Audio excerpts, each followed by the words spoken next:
dianggap ngenyek Quran. Wong wukuf ning Arafah kok nyangka dosane ra disepuro dianggap ngenyek pangeran. Mana ana wong wali ku mergo ndablek. Dene wong ndablek ra wali ku goblok-gobloke wong. Jadi dia daftar wali lewat jalur nopo. Tapi potongannya ya tetap wali, jenis serabakan. Jadi wali itu gampang. Jadi kok ada jadi wali, sebejane wong. Enggak lah terang loh caranya jadi wali. Sing gampang-gampang, nak mau Ramadan tak delok masuk tau urung. Nah ora tak sidang nang. Ya jadi kan ada jadi wali, usul yang pengadilan kudu dimenang no. Rawahu ngene hati sapa Imam Ahmad. Wasiratu te syarat iku dumatun, wasiratu tawi siratal mustaqim dumatun peteng. Wasiratu te dalan lalu maring sirat wal yaqinu yakin. Wa te kang yakin tahqiqu tasdiqi ku bener barang sing tahqiqu tasdiqi. Iku tahqiq dalam benerno. Maksudnya kamu punya otoritas pemikiran yang akurat. Kanggo benerno biwebi kan barang barang. Ini sing dadi ibadah kula nganti ketemu pangeran. Tahqiqu tasdiqi iku duwe akurasi benerno. Biwebi kan barang barang. Carane bi izalati kulli raibin kelawan ngilangno saben-saben sing dadekno kemamangan. Bi izalati kulli raibin kelawan ngilangno saben-saben barang sing dadekno kemamangan. Pun kalau kalian ini saking awal wal makalah terbiak kalau terang lain. Nabi Bakr ini Siddiq radhiyallahu anhu dawe adzulmatu khamsun. Dawe Abu Bakar kegelapan itu ada 5. Di mergo Abu Bakar wong saleh nak kegelapan itu luwih akeh. Jadi rapati apal ya nak jumlahe akeh rapati apal. Roe mbok piro? 5. Zaman akhir ora temu 5 ribuan to. Nomor 1 hubud dunya. Seneng dunia. Senang dunia macam-macam, senang pangkat, senang apa saja yang tidak mengantarkan ke akhirat. Itu darani apa? Dunia. Atau apa saja yang murahan, itu darani dunia. Kalau terang definisi dunia, dunia ada dana ya dunu-dunuan. Kalau sing ulama nasrib sangka dania terus ditakhfif hamzah jadi dania terus ditakhfif hamzah jadi ya Dania terus mengikuti wajan pula jadi dunia. Dia ambil barang sing hina itu jenenge apa? Dunia. Atau barang sing dekat itu jenenge dunia. Kemanane dunia saiki, dana iki maknane dekat. Akhirat nanti. Semua wae kok sesuai paham. Sehingga sesuatu yang tidak murahan kayak sujud, kayak sedekah, kayak ngaji itu ran dunia. Ini kesaksian akhirat. Sehingga ketika Ibnu Khaldun itu Allah itu ngeritik dunia ya yang perlu dikritik. Bahkan kadang akhirat pun dikritik pangeran, swarga pun kadang dikritik pangeran. Nak waya perlu dikritik karena ada konteksnya. Apa ada konteksnya? Misalnya begini, saya punya kitab namanya Khilyatul Auliya atau Barakatul Asfiya. Saya sampai sekarang belajar kitab itu terus. Ini sekitar 14 jilid. Ini kitab induan Ihya. Saya berkali-kali ngomong di mana-mana. Imam Ghazali dalam hal Manaqibul Akhyar, sejarah orang-orang pilihan itu nginduk kitab nama Khilyatul Auliya itu 14 jilid. Dalam ilmu tasawuf beliau nginduk kitab jenis Qutul Qulub, ini karangan Abu Thalib Al-Maktum. Dalam fikih tentu beliau nginduk gurunya Imam Haramain. Dan memang kitab itu harus nginduk, kalau tidak namanya mukhtarik, bikin-bikin. Memang syaratnya ulama harus muttabi, dia hanya pengikut, tidak boleh apa kreasi. Kalau kreasi namanya bid'ah, bid'ah. Kalau terang, di situ ada cerita ada seorang sufi bodoh ngeritik dunia tak ngamal. Dunia itu seronok bener, dunia itu nggon batang, dunia itu jifah batang. Sing berebut batang ya siap-siap rebutan be asu, soalnya ngomongnya sudah dinding. Sayyidina Umar itu agak tersinggung dengan makalahnya orang sufi yang bodoh ini. Ya, rata-rata orang sufi memang bodoh. Kecuali belum ngaji fikih. Selang ngomong ngalor ngidul dunia ku swelek terus dia biasa lah orang sufi terus milah duwian terus serang lakoni popos ngerti lesu mangan wae lesu orang sufi kan gitu. Singkat cerita terus Umar agak marah tapi beliau masih bisa mengendalikan diri. Terus kata beliau, sal sayyidah, sal hada sayyid, kamu tanya hada sayyid, maksudnya sayyid dalam bahasa dulu itu ya orang terhormat. Dalam bahasa zaman era itu maknanya sayyid itu masih apa? Sadat maksudnya bukan habib, bukan. kalau dalam bahasa Arab dulu itu memang kalau Habib ya Nabi, kalau Sayyid Sadat itu Sufia itu belum pasti maknanya apa? Habib ya, tokoh-tokoh yang diikuti dalam apa? Makalahnya, dalam apa? Makalahnya. Terus kata Ubay bin Ka'ab, dan ini menurut saya benar sekali, dan kamu harus mengikuti Ubay bin Ka'ab. Dia adalah termasuk 6 sahabat yang dipuji Nabi min ahlil Quran, apa? Yang dipuji Nabi min ahlil apa? Quran. Kata Ubay bin Ka'ab, lalu Anda masuk surga karena apa? Lalu Anda masuk neraka karena apa? Lalu Anda dapat ridho Allah karena apa? Kamu itu bisa masuk surga lihadidar karena kenangan di rumah ini, maksudnya karena dunia ini, karena sujud kamu, karena kebaikan kamu. Itu di mana? Allah mereferensi amal kamu ya di dunia ini. Kamu masuk surga karena sujud kamu di dunia ini, nanti masuk neraka karena keangkuhan kamu di dunia ini. Fahadi dunia miyar, dunia ini adalah takaran. Semua referensi Tuhan tentang akhirat itu merujuk kelakuan kita apa? Di dunia. Sehingga kalau kamu masuk surga selamanya lama, itu ya karena kebaikan kamu di dunia. Maka jangan kritik dunia ini, karena dunia itu mahalu sujudika, mahalu rukuika, mahalu kemudian dia marah-marah. Sehingga semenjak itu kata Ibnu Khaldun, orang tahu dunia yang dikritik adalah dari madadul kalimat jami'ah, suatu yang murahan, apa? Yang murahan. Sehingga kalau misalnya orientasinya itu kebesaran li'ilai kalimatillah, maka itu tidak termasuk dunia. Dan yang suasananya akhirat tapi motifnya adalah kasal, kemalasan, itu yang benar-benar dunia. Makanya Imam Syafi'i sering kritik tasawuf itu sampai usis sati tasawuf alal kasal. Ilmu tasawuf itu basisnya itu karena pemalas. Karena tadi misalnya begini, ini contoh paling gampang. Zaid itu di daerah pinggiran di mana Islam itu minoritas. Terus dia ingin kaya raya supaya bisa bikin masjid atau bikin komunitas Islam, atau dia ingin jabat jadi lurah supaya nggak ada pelarangan orang sholat karena dia yang punya otoritas bikin aturan, atau kalau mungkin cukup lebih besar dia ingin jadi bupati supaya daerah situ familiar dengan Islam karena pejabatnya muslim. Itu tidak dunia karena semua orientasinya untuk mengawal sujud, mengawal kebenaran. Tapi kalau kamu di daerah pinggiran kemudian milih dirian, kabeh kersane pangeran, sidik-sidik kersane pangeran, terus kamu meninggalkan aktivitas dakwah, itu yang dunia karena motivasi kamu adalah al-kasal, males dari mewarnai buminya Allah ini dengan sujud. Ini yang banyak orang sufi salah paham. Makanya orang sufi harus ngaji fikih. Bendekne roh dielingno wong alim, wong fikih nak kitmanul ilmi ku haram. Kitmanul ilmi haram. Menyimpan ilmu itu haram. Tidak memberi kontribusi dalam proses orang sujud adalah haram. Tidak memberi pencerahan pada umatnya Nabi adalah haram. Menikmati keasikan ilmu pengiran dewi adalah haram. Dia harus diingatkan gitu terus. Kalau enggak, itu bahaya bagi agama ini. Makanya dulu itu enggak ada orang sufi yang enggak ngaji ulama fikih. Sekarang kebalikan, malah wong sufi darani fikih mau kulit ini wis tok hakikat sembrono. Oh tak tobat nonton anak ketemu. Itu bahaya, paham seperti itu bahaya.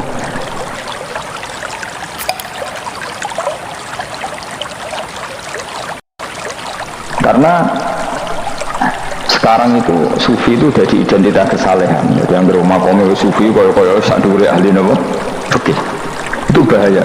Karena tadi sufi itu akan ngeritik dunia sepedas-pedasnya, kemudian ujung-ujungnya meninggalkan dunia, kemudian happy-happy asik buat pangeran dewean dan membiarkan umatnya Nabi ini berserakan kemana-mana, tidak terlibat sama sekali, tidak memberi kontribusi sama sekali. Kalau bahasa gampangannya orang gelem amar ma'ruf, gak gelem nahi munkar. Tapi bahasa amar ma'ruf nahi munkar kan saya jadi gerakan ekstrim. Makanya orang tak bahasa amar tidak peduli, tidak mulai. Kalau saya bahasa saya kira repot terus. Paham, ini penting kalau terang. Jadi kalau baleni malih ya. Sing dimaksud dunia ketika dikritik pangeran itu dunia sing sangka kata ganiah, sesuatu sing murahan, sing enteng, sing nafsu, itu jenenge apa? Dunia, apa? Dunia. Tapi ketika sesuatu itu baik dan mengarah kepada Allah, itu jenenge dunia iki masru'atul akhirah. Maka dunia itu di dua status, apa? Siji masru'atul akhirah, dan ini status yang harus kita pakai. Makanya kata Imam Ghazali itu, gue nak randi duit sak penat-penat urip terus merasa gak punya kenikmatan, datang saja ke kuburan Dan yakinlah semua yang sedang mati keinginannya hanya satu, ingin kembali di dunia dan memperbaiki amal-amalnya. Berarti dunia adalah segala-galanya bagi orang yang sudah mati. Ya, orang yang sudah mati itu cita-citanya satu, la'ali arji, semoga kita kembali ke dunia. Untuk apa? Untuk membenahi semua kesalahan yang pernah dilakukan zaman ini dunia. Terus kamu ingat, fa'ana fid dunya, ya Allah, alhamdulillah sekarang masih saya di dunia. Artinya saya punya satu kesempatan yang diinginkan semua orang yang sudah mati di seluruh dunia. Tapi malah wali anu surut malah kepengen mati. Saking kakean kasus ini, kakean apa? Kakean kasus. Makanya di sini sirinya para rasul, para nabi itu sering donga, Allahumma tawil umrona, sehingga banyak orang soleh mendoa supaya panjang apa? Umur. Itu karena pas itu yang hadir adalah dunia dengan makna mazru'atul akhirah. Tapi ada juga wali dan nabi kadang-kadang donga, ya Allah, jika sebaiknya saya mati, mati saja. Itu ketika tergambar dunia yang sudah murahan, yang sudah arogan, yang sudah tidak jelas. Maka dunia ini punya dua status sekaligus. Jika prospek bagi anda untuk mazru'atul akhirah, maka nikmati senikmat-nikmatnya. Tapi jika bagi anda ini sudah menjadi ladang maksiat apa-apa, maka jadikan dunia ini tempat tobat. Karena akhirat itu gak ada apa-apanya dibanding dunia. Jadi akhirat itu hanya mereferensi dunia, no? Mereferensi dunia. Ini penting kulatur, no? Kadang-kadang sufi kemudian goblok, raiso ngaji. Dia nganggep dunia sampai akhirat itu penting akhirat, tapi cara maknaninya salah. Lho kowe nganti ning akhirat di swarga itu karena apa coba? Amal zaman di mana? Dunia. Berarti penting mana dunia sama akhirat? Penting dunia karena akhirat mau efek, apa? Efek dunia ini yang pokok. Apa dunia ini yang pokok. Kalau Allah kan cara ngendikan tidak seperti itu. Allah cara ngendikan gini loh. Akhirat, maksudnya walal akhiratu khairul laka minal ula gini. Sesuatu yang berorientasi akhirat dan kemudian menjadikan kamu nyaman di akhirat itu khairul laka minal ula, itu lebih baik ketimbang dunia. Ora kok kowe nak ning dunia nak sepemelek ning akhirat ape orang ngarang ngono, nak ning dunia melek ning akhirat luwih parah. Kayak melaratmu cek ngene iki kan, tapi kan cek iso ngopi, cek iso mangan tengkleng. Coba ning akhirat gak iso blas, dunyel-nyel malaikat ngawur. Gayamu bareng melarat terus ning dunia lara lah, ning akhirat penak. Aku yakin ora luwih lara, tak jamin. Ora ini kan ketara, nak. Keliru omongan aku ning dunia lara lah, penting ning akhirat penak itu ndak bisa. Kowe nyifati dunia nggon lara iku serapati ridho mbek pangeran. Berarti ketika iso ngopi ra syukur, ketika iso mangan ra syukur, anane nyifati dunia lara. Berarti rapati ridho mbek pangeran. Malah dibles-blesno sebenarnya. Kemudian nak pengurus akhirat aku tak tekek lho. Maklo pengurus ora sebenarnya. Saya gak ada rencana daftar jadi panitia apa? Akhirat. Tapi kira rata syafaat dia biar no, karena ini penting kalau terang. Makanya Imam Syafi'i masyhur makalah beliau tentang fikih dan tasawuf. Ini saya kutip ya, dan saya memang saya hafalkan terus makna teman. Faqihan wa sufiyan fakun laisa wahida fa inni wa haqqu wa iyyaka ansahu. Kata beliau mensifati orang fikih, fa hadza qasin lam yadhuq qalbuhu tuqa wa hadza jahulun kayfadul jahli yasluhu. Itu masyhur. Di dunia ini, identitas di dunia kita, dunia ulama itu hanya dua. Kalau nggak sufi ya fakih. Kamu jangan jadi salah satu. Fakih adalah orang sing qasin, itu qalbuhu qasin, hatinya itu keras, hatinya atas. Lam jadu qalbuhu tuqas, gak ditakwa blas. Wong fakir ora ditakwa blas, gak di empati blas. Tapi orang sufi itu ada jauh ini malah geblek, malah parah meneh. Sing situ atas hati ini situ geblek dari Imam Syafi'i. Dia nak protesnya berarti Imam Syafi'i coba protes aku. Kenapa begitu? Misalnya gini orang fikih. Kalau bapak nyontohkan tuh gini.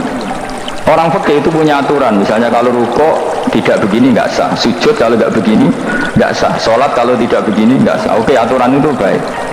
Tapi punya keangkuhan berpikir. Misalnya ada orang desa terbelakang. Misalnya di pedalaman Gunung Kidul, Kulon Progo. Ada orang yang ditobatkan orang-orang sufi. Orang sufi itu ya saya untuk goblok-goblok misalnya nobatkan. Enak mau fikir amal nobatno tapi tahu-tahu bilang ini sholatnya nggak sah, rukuknya nggak sah, fatihahnya nggak sah. Dari sing sufi, wah semane nobatno ora iso sholat apa ora disahno. Si sufi ya goblok pisan, ketika ngawal si ajudannya tadi sholat nggak dikawal. Sehingga banyak aliran di Jawa sholat ala kali Joko ya ono Fatihah mau meneng tok. Sitok sujud tok. Jadi ini sitok atas hati ini orang gelem dina tapi muni rasa. Sitok goblok ora tahu nerusno pembinaan. Akhirnya yang mandek ning satu kesalahan dan diwaris ya bergenerasi-generasi. Makanya kata Imam Syafi'i itu sitok goblok, sitok atas hati ini. Jadi kamu jangan jadi salah satu itu. Makanya kamu aman karena kamu tidak sufi ya tidak fakih, makanya tidak masuk nggak masuk yang dikritik Imam Syafi'i. Kamu sufi ya tidak, fakih ya tidak. Makanya kalau Imam Syafi'i kritik itu, tetapi alhamdulillah saya tidak dua-duanya. Yang tidak sufi, tidak fakih. Karena orang sufi itu kalau ditelusuri itu memang kesalahannya terlalu banyak. Kecuali dia mau ngaji fikih, kecuali dia mau ngaji fikih. Kayak tadi misalnya, sampai Imam Syafi'i zaman itu duka yang menghentikan usisat tasawuf alal kasal. Ilmu tasawuf itu dibina itu berdasar kemalasan. Saya punya teman sufi banyak, saya ini kiai loh, punya teman sufi banyak. Tekon dengan kulo, terus dunia serusak, sementing saat ini sih ngatah-ngatah istighfar. Memangnya kita bisa diistighfari pangeran di sepuro pangeran ketika kamu orang alim tidak mulang? Memangnya kok iso di sepuro pangeran ketika kau sugih zakat? Memangnya kok iso di sepuro pangeran wis kira ra nyapu masjid teko Jumatan, bareng rokok itu usep-usep ning pojok masjid bermulai. Enak loh. Ono keran coplok es dibarno. Memangnya kamu bisa jadi orang miskin seperti itu kemudian dimaafkan Allah? Tidak bisa. Kamu harus terlibat dalam proses sholat. Wis kira ya urun gawe keran, misalnya orang ngono urun masjid ya nyapu-nyapu, sing sugih urun duwe, sing alim urun mulang. Kok enak? Dunia bangga rusak terus kabeh dhewean menangi sebenarnya dhewean rokok rata badur ya ini. Tidak bisa, sufi seperti itu tidak bisa, tuh kriminal. Malah Imam Syafi'i dalam satu makalah besok tasawuf awan serondok ini saking ekstrimnya beliau. Nah kenapa Imam Ghazali muji orang sufi, kitab-kitab risalah Tusyirah muji orang sufi itu sufi-sufi yang kayak gue, sufi-sufi yang belajar fikih, kenapa? Sufi-sufi yang masih mau belajar fikih mau enak. Jadi sufi itu maknanya sidik-sidik. Zaman rusak itu tidak seperti itu. Nak rusak ya mana temengan kan melok dandani. Nah ketika rakyat didandani sebetulnya nggak masalah, kan ada alternatif. Misalnya gini, ada mobil rusak nggak bisa dipakai. Memangnya mobil hanya itu? Kan ada mobil yang lain itu jenis fakir. Ini enggak, kamu punya pemimpin hanya 2 atau 3 lah, biar nggak nyindir 3 atau 4 lah. Ketika 4 ini orang ini gagal, seakan-akan Indonesia gagal. Memangnya Indonesia hanya punya orang 4 itu, goblok sekali kita berpikir gitu. Segoblok-gobloknya apa? Memangnya Indonesia itu milik siapa? Kenapa kamu menggantungkan sama 1-2 orang, 3-4 orang? Kan ada cara alternatif. Terus tapi kan harus lewat pemilu, kecil ngenteni pemilu 5 tahun cepat. Mustafa Rohin jokno jadi calon presiden. Nah, itu menjadi negara tahlil. Karena dia ya, tapi ngomong ekonomi ya ora iso. Ngomong wisata ya haram, ngomong budaya ya haram. Ngomong badan usaha milik negara ya ora roh. Kemudian langsung dibagi-bagi.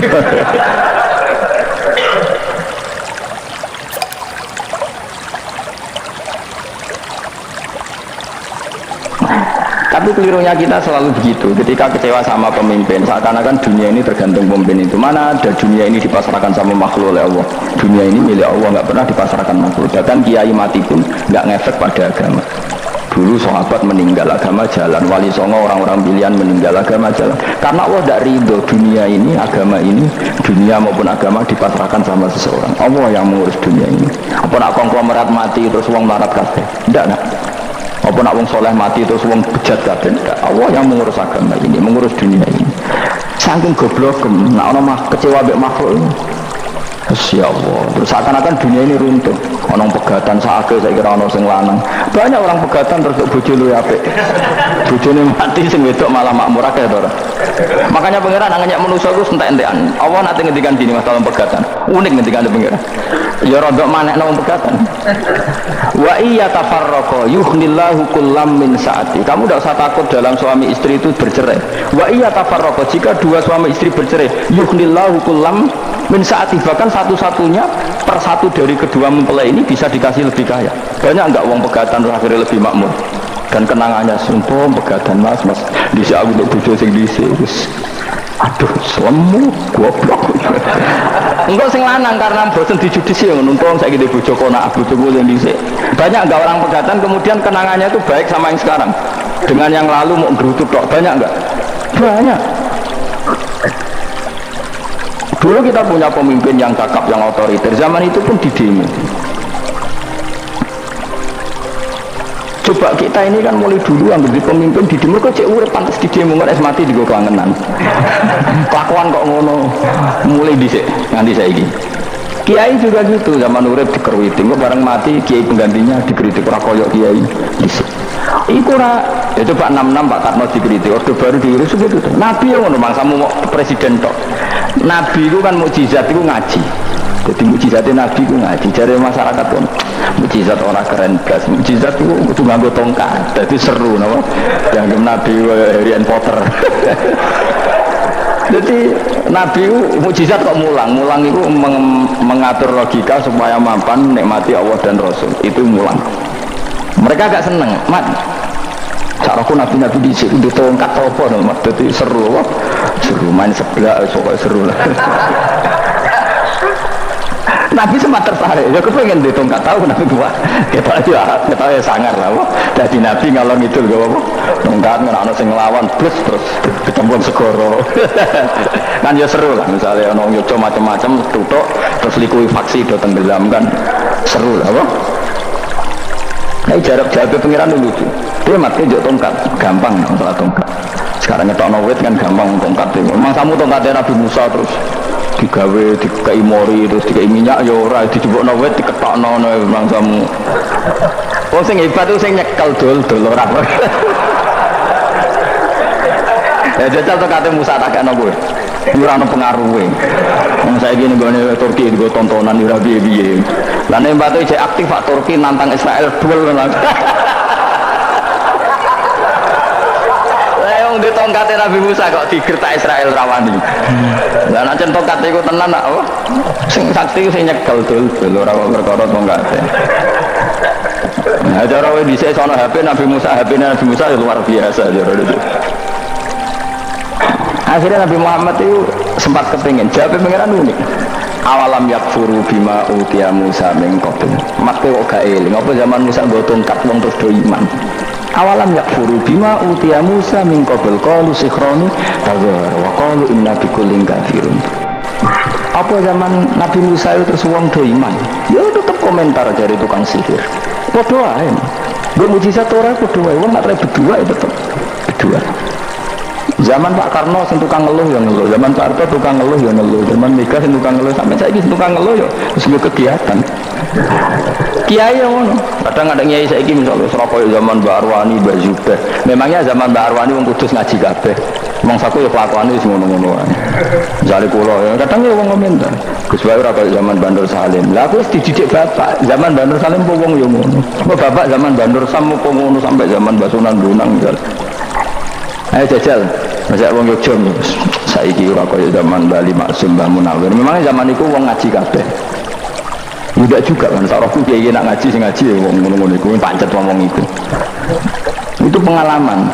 Mengenai ketika Nabi Muhammad kemudian dimujizatkan Nabi Musa jadi pangeran ya awalam yakfuru bima utiya Musa min qabl. Apa zaman Musa terus do iman, Mat. Padha wae kok masuk go tongkat ngalor ngidul ya.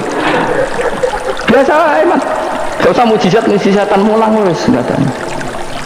Lho kula lho mau tawani pangeran mujizat kok teng Musa. Kula boten purun. Ya perkara kok malah lucu. Nabi ngalor ngidul go tongkat. Nabi Musa itu kate biasa ya, sing kodang kok nih. Lah saiki cek ning Turki.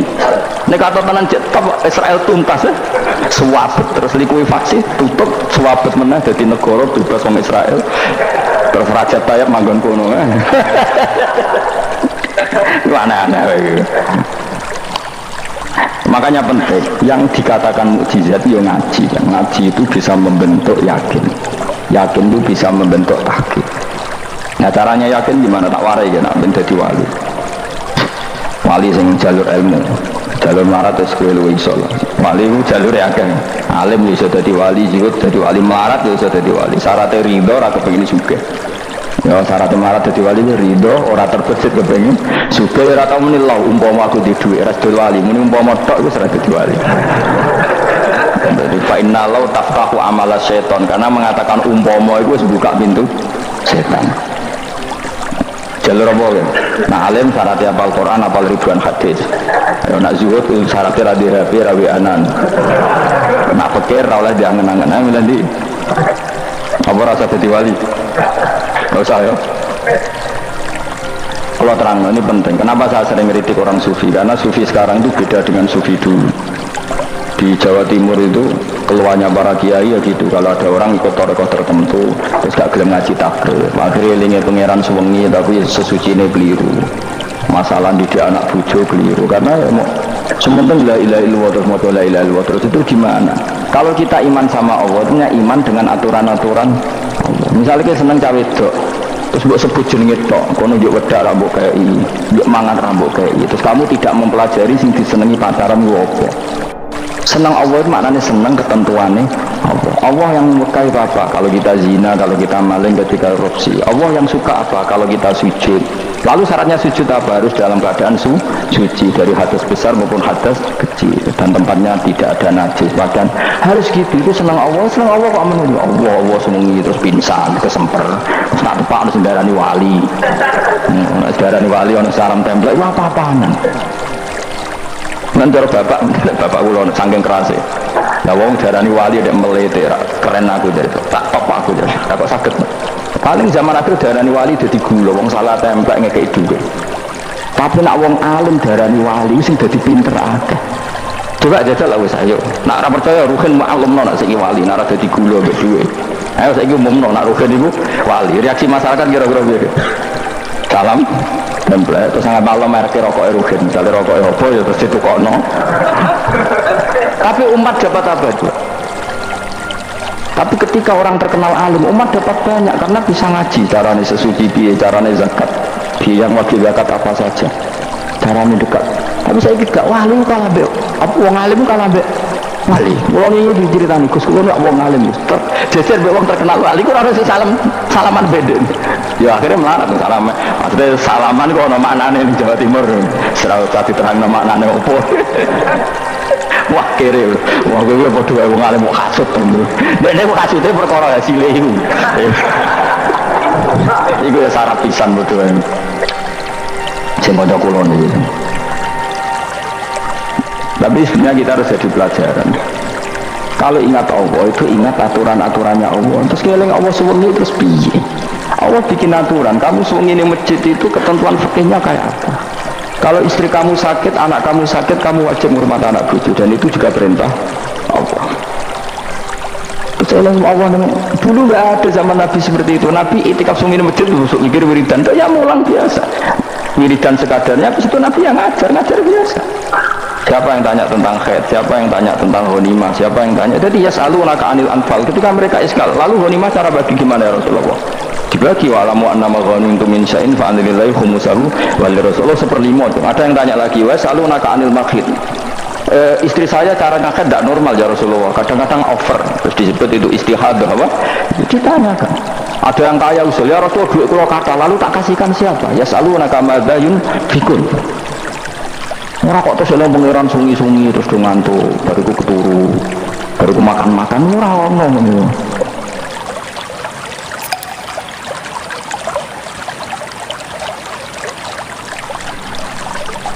Coba jika seseorang terkenal wali itu paling untung dekne. Ini bukan kritik kan. Memang harus dikritik. Kritik aku enak kowe kualat, kowe ra wali kok kritik wali. Cuma melok-melok. Karena apa? Kita ini syafaqatan di hadil ummah, kita kasihan umat ini mencintai kiai, kemudian tidak dapat apa dari kiai itu.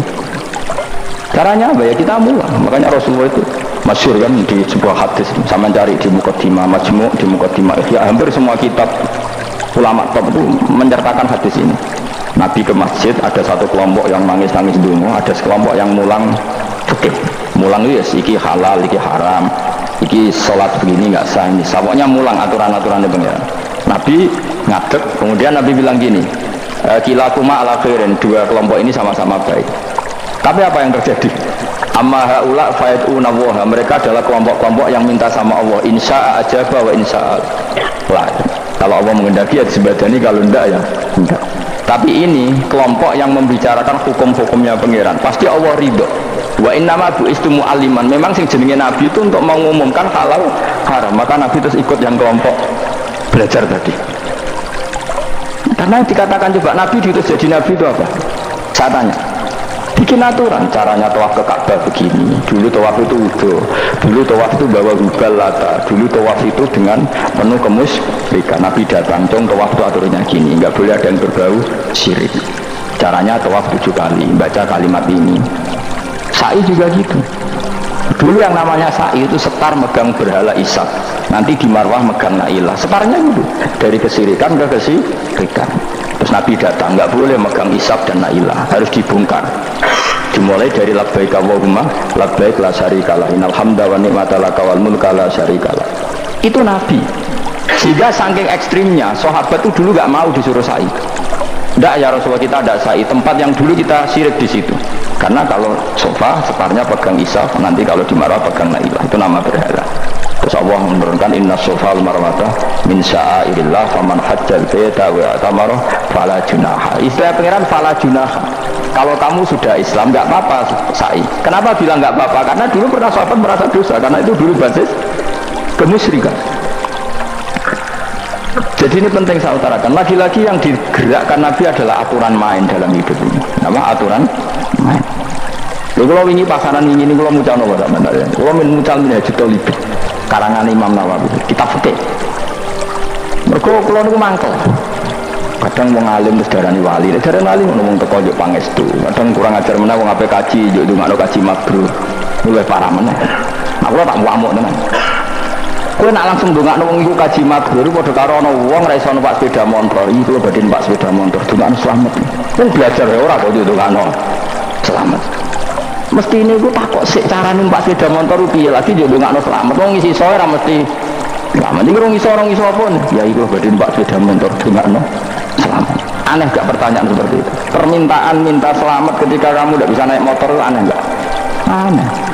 Kalau kamu haji takut sih syarat rukunnya haji, baru minta didoain haji mabrur. Ini enggak, masyarakat tahu-tahu minta haji mabrur. Orang tanggung jawab bisa ini. Untung ngomong Rembang rawat aku loh. Jadi orang yang wani. Agar mereka kaji, gue mesti kaji supaya sapi. Tak ulang, tak ulang tenan tuh.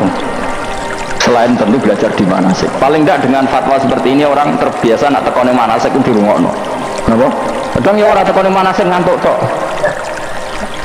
Itu tidak bisa, harus diwarai. Misalnya tawaf dimulai dari Hajar Aswad dan usahakan menjauh dari Ka'bah 1 meter atau setengah meter. Karena kalau terlalu mepet Ka'bah, takutnya tadi ninjek pondasi Ka'bah. Jadi tidak ngitari Ka'bah tapi tawaf di atas Ka'bah. Kedua, kalau terlalu dekat, kiswah Ka'bah itu mulat tokah diktit.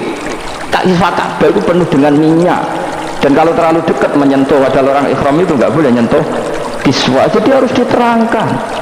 Kemalang dia kaji merugi terus dia mau nangis, servisnya akeh. Ini apa-apaan? Mau dibawa kemana agama ini? Nah, sing juk dongeng juga dia ini nangis tenanan oleh nyangon itu luwe akeh. Nah, terus bapak nangis itu seru banget teman. Saya nangis ada di kiai. Pokoknya ulang nak ragil mesej, buat nulis. Tobat, sang ini tobat. Marah ini, utak ini marah. Coba contohkan analogi hal yang gampang. Ono wong ra iso numpak sepeda motor datang ke kamu minta didoakan selamat, aneh enggak? Urutannya enggak belajar apa? Terus orang ra iso salat, itu makna salat kula niku makbulah. Makbulah mbahmu. Takbir ar-Fatihah ya kabeh itu ono urutane. Itu lama. Jadi makanya Rasulullah hanya gabung sama yang mualliman, yang guru. Dan ketika Allah nyifati Rasul itu apa coba? Rabbana wa ba'athihim rasulam minhum yatlu alaihi ayati wa yuzakkihim wa yu'allimuhumul kitab wal hikmah. Rasul itu sifatnya yang diulang-ulang pangeran itu yatlu alaihim ayatika, membaca ayat-ayatmu. Artinya apa coba? Mulang kan? Wa yuzakkihim, membersihkan akhlak-akhlak mereka. Artinya apa? Mulang kan? Wa yu'allimuhumul kitab wal hikmah. Artinya apa? Mulang. Nabi itu disifati dalam satu ayat itu gayanya ada sampai 3 kali sifat, tapi maknanya mulang kabeh. Yastu alaihim ayatika artinya apa? Membacakan ayat-ayat Allah artinya apa? Mulang kan. Wa yu'allimuhum artinya apa? Mulang. Wa yuzakihim bersihkan mereka, membina artinya apa? Mulang. Makanya saya pernah ketika tawaf anak-anak sarang yang idolakan saya itu, terus saya ingin di depan multazam jenengan berdoa. Saya ngamini karena doa jenengan suatu mohon ngaji sih, nak ngaji kok tak dengar, nak eling, nak orang juga sih. Dia besok jam 2 malam kita di atas tingkat 3 kalau nggak salah pas itu di Mekah. Ulang Bukhari, kalau ngaji Bukhari ini ya tak ulang. Jam 2 saya ngajar sampai subuh sekitar 2 jam. Habis itu lagi dungo dengar pembukaan. Kalau dungo sederhana Gusti, bocah-bocah ini mungkin wonten gunane teng umat Rasulullah, purun mulang mboten kedunya. Nah, amin ya, amin. Padahal di antara mereka kita ada sing donga ben rabi, kan wis tuwa. Ayo kula dongane ya Allah, ini di depan multazam semoga anak-anak ini manfaat umatnya Kanjeng Nabi, purun mulang, purun napa-napa teng masyarakat. Wis iku tok amin amin pun bareng. Karena itu yang saya bisa tanggung jawab di depan Allah Subhanahu wa Ta'ala. Coba kamu berani nggak di depan Allah terus ngomong dunia? Karena hanya mulang yang bisa mengantar manusia mencintai Allah dan Rasul. Coba barokahnya kabeh kiai darani harame zina. Berapa juta orang yang tidak berzina gara-gara dawe para kiai nak wong zina coba dakare itu kwetok.